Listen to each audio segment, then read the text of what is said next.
Okay, so when I say the word innovation, what's the first image that pops into your head? For a lot of us, it's probably someone like Thomas Edison holding up a glowing light bulb, or maybe Steve Jobs on a stage revealing the very first iPhone. We just have this picture of a lone genius struck by a bolt of lightning. But is that really how it happens? You know, one person, one sudden breakthrough, a big eureka moment that just changes the entire world? Well, the real story is, it's quite different, and honestly a lot more interesting. So let's dig in and uncover how innovation really happens. So the myth we all know paints innovation as this solo performance. But the reality? It's much more like a symphony.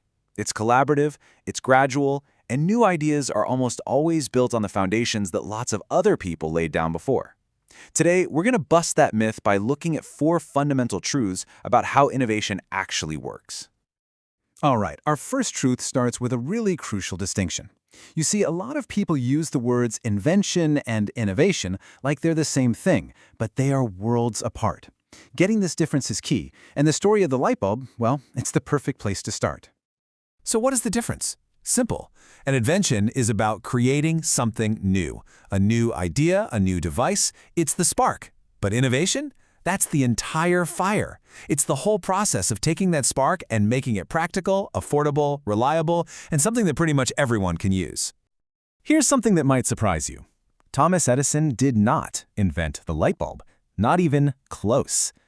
Dozens of people were working on electric light for decades before he was.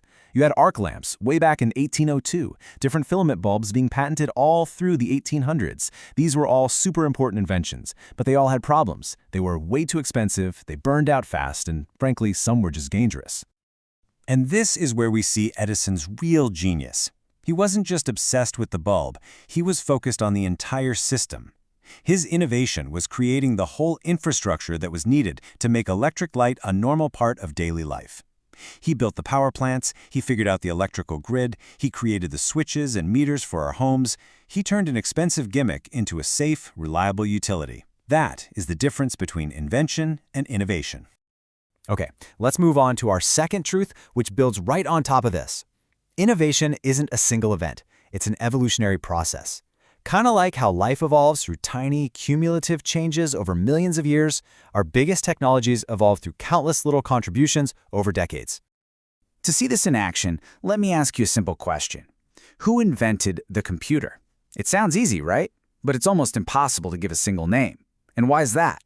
Because no single person did it. The computer was born from this long, overlapping chain of ideas. You've got Alan Turing laying the theoretical groundwork back in the 30s. Then during World War II, Colossus was built to crack enemy codes. After that, John von Neumann came up with the core architecture our modern computers still use today. And then came ENIAC, the first general-purpose machine. It was a massive team effort, with every single step building directly on the one that came before it. I absolutely love this analogy. True innovators aren't like magicians pulling something out of a hat.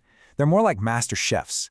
They take ingredients that are already out there, ideas, technologies, concepts, and they just combine them in new and much more valuable ways. Our third truth is one of my personal favorites because it totally flips our usual assumptions upside down. We tend to think that first, you have a big scientific discovery, and then we apply that knowledge to create new tech. But so often in history, it's the exact opposite. The practice comes way, way before the theory. The story of the smallpox vaccine is a perfect example. So back in the early 1700s, an English aristocrat named Lady Montagu saw a practice in the Ottoman Empire called variolation. It was a bit crude, but it was a surprisingly effective way of inoculating people. Later, in 1796, Edward Jenner refined this whole idea into the much safer cowpox-based vaccine. And both of these methods saved countless lives. The really fascinating part? Nobody had any idea why it worked. The scientific explanation, Louis Pasteur's germ theory, didn't show up into the 1880s. I mean, just let that sink in for a moment. Humanity had a working solution to one of its deadliest diseases for a century and a half before science could even begin to explain the why. Innovation is so often driven by trial and error, by just doing what works, not just by some pure scientific understanding. And this brings us to our final and maybe the most important truth. If innovation isn't about some lone genius, but it's about combining ideas and trial and error, then the environment, the place where ideas can meet and mix and mingle, becomes absolutely critical. Let's take a look at the printing press. After it was invented, where do you think it spread the fastest? Was it in the massive, unified empire of China? Or was it in the politically messy, chaotic landscape of Europe? Well, in China, printing was a state-controlled technology. But in Europe, it landed in this fiercely competitive environment full of rival city-states and kingdoms. The result wasn't even close. It was an absolute explosion. Because no single ruler in Europe could stop it, the technology just spread like wildfire. Printers were competing with each other, which drove costs down and quality up. By the year 1500, you had hundreds of presses operating all across Europe, while in China, the technology was still pretty limited. This shows us the fertile soil where innovation can actually grow. It thrives, not under some centralized command, but in an ecosystem of competition, where ideas can be exchanged freely, where people are actually allowed to experiment and to fail, and where control is spread out. So, there we have it. We've deconstructed the whole myth of the lone genius. Let's just do a quick recap of the 4 truths that give us a much better way to think about innovation. Just remember, it's about application, not just invention. It's a slow, gradual evolution, not one big event.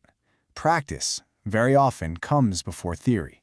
And, most important of all, it really thrives on freedom and competition.